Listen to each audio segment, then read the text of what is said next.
In this tutorial, we'll be looking at the things that's under the illustrations area. In particular, looking at pictures, online pictures, shapes, icons, 3D models, smart art. So firstly, I'm just going to go with online pictures to start with. So online pictures allows you to search the internet for pictures, whereas the one here that just says pictures assumes that you've got them on your hard drive. So loading up, it's loading up. Bing. Put in what I want to search, which is chickens. The filter here is ticked with Creative Commons only. The thing with images, even if they're on the internet, it doesn't mean that you can use them. There is still copyright that you have to consider.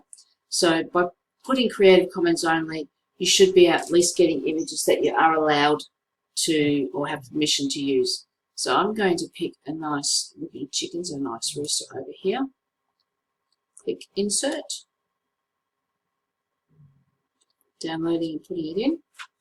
Just going to make it reasonably little smaller just so I can manipulate it a bit more.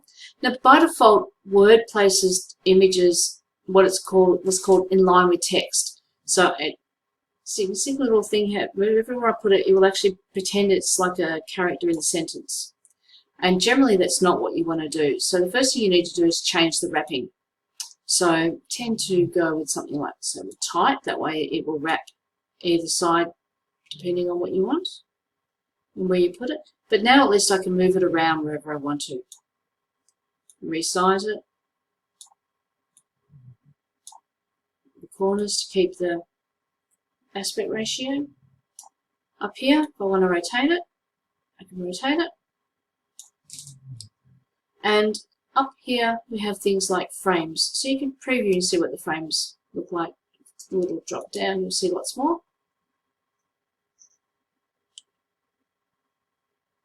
Might go with something that looks maybe, go with that, nice rounded edges. Some of the things that you can also do is we looked at wrapping text. Other things you can go put it on top, behind. You see the difference now that I've got an image there, what it does. But I'm just going to stick with the square or tight. Position allows you to put it in a particular spot on the page. It's a little bit more precise than using your eye and moving it around. So I might pop it, position it maybe in the middle like that. You have picture effects, you can create shadows and whatnot. Generally, you don't really want to do too much with a picture, just because you don't want to take away from your text a lot. You can crop it. You can also specify the actual height and the actual width. But do be careful when you specify both the height and the width, because you've got to be careful about the aspect ratio. You don't want it to be too tall or too thin and be out of proportion. You also have a few artistic effects that you can incorporate if you wanted to just make it look a little bit different. And you can do some basic color corrections. But really, with images, you don't really want to be able to do, you don't really want to do too much with them. So that's a nice image, and that's it. So some of the other things that you can insert, let's go back up to the insert. So as I said before, pictures is exactly the same as online pictures, except that it will allow you to use your own images, so ones that you've either got stored on your disk or your USB. Shapes allow you to use, and there's a whole range of shapes you can see there, and you can pile them on top of each other, so you can layer them. So you could create a little logo or something like that. Icons.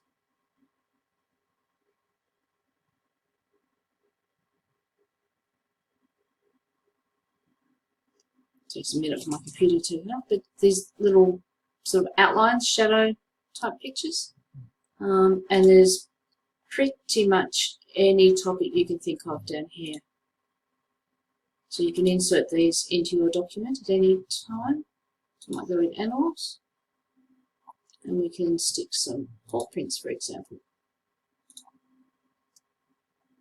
And there they are. And it's exactly the same as images. This way, by default, it's in line with text. And you can change the wrapping of it to be whatever you want. So just go with maybe tight.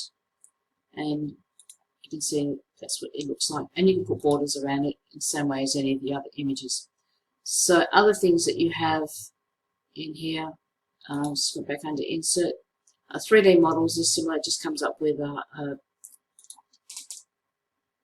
things that you can choose, so from a file or from online sources. Smart Art's really good if you have something that you want to display graphically, so a chart or something like that. And these are very easy to use. You just choose the one that fits what you want, what you're trying to do. And for example, the cycle, just go Insert, and then you just add your text here, and then like anything else,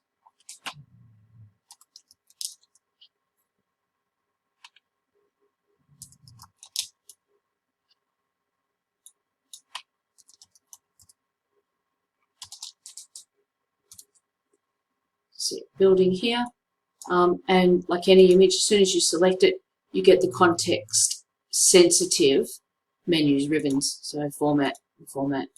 So here I'll get the context sensitive, and I can choose different outlines or different colors, and there's a whole range of things that I can do here. Change colors, outlines, etc. Change the style in the cycle.